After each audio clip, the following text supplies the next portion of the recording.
Andrew, it is 5:44 here on your Monday morning. The Sharon Tiger Techs robotics team usually crisscrosses the country every year researching and presenting projects on a national level. Obviously, that's been quite a bit different this year with the pandemic, but the students have still been hard at work trying to come up with ideas to make a difference in their community. So joining us this morning live on Zoom, our teacher Dave Tomko, along with two of his Tiger Tech students, John Stanek and Caitlin Powell. Good morning, guys. Thanks for waking up early with us. Good morning. Good morning. So Dave, good morning to you. So Dave, I'll start with you. A lot of your events, obviously, like I mentioned, have been virtual over the last year. So how have you guys been able to adapt during the pandemic? So yeah, it has been virtual this year. We have been able to adapt, and basically this year we have been able to meet in person and virtually.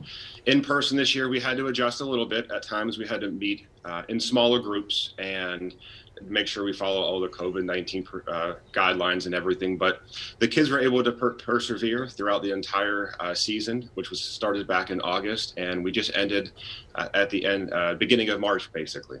Awesome. So I've been lucky enough to come and kind of chronicle all of your achievements over the last several years at least. And if you've seen any of the stories, there's a theme every single year, and the theme this year was to help people stay active. So Caitlin, your team worked on a sports mentoring project. Tell us about what you guys came up with.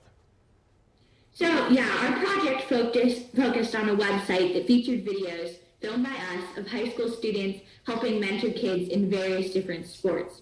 We actually got to, we found that this was a problem because we gave a survey out to our school to over 500 students and found that a lot of kids weren't active due to lack of knowledge, confidence, and COVID-19. We thought that having high school students that they see play games or may even know is more motivating to watch and learn from than a random YouTube video.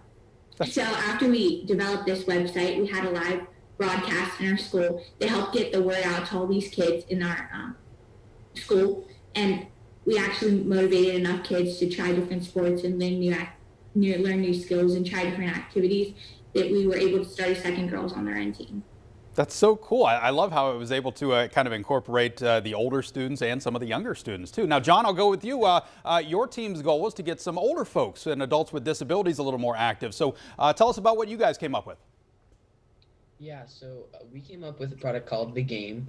The Game stands for Getting Active and Mental Exercise. And so what it is, it's pretty much like boards that have lights.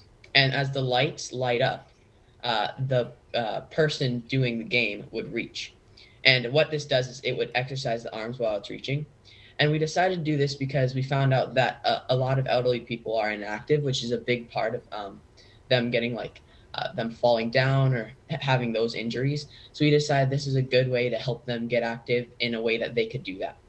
It's a great idea. I love it. I'm always blown away by sort of the next level ideas that these students come up with. Dave, do you think that maybe dealing with some of the challenges of doing everything a little differently this year might actually be a skill that could potentially pay off in the long run for some of these students? Oh, absolutely. When working on these projects, in addition to the robotic side, with the projects, the students are always, they're doing the research, they're talking with experts, and in past years also, we've actually written provisional patents. So there's definitely a lot of life skills that they're learning here with being on the robotics team. Was it still fun, guys? John and Caitlin, whichever one of you wants to answer this one. Was it were you still able to have the same amount of fun this year as you usually would? Yeah, we still had a lot of fun. Well, some of our teammates on our teams brought in some treats for us, and of course we shared that social distancely and safe. But they brought in treats. We shared that for someone's birthday.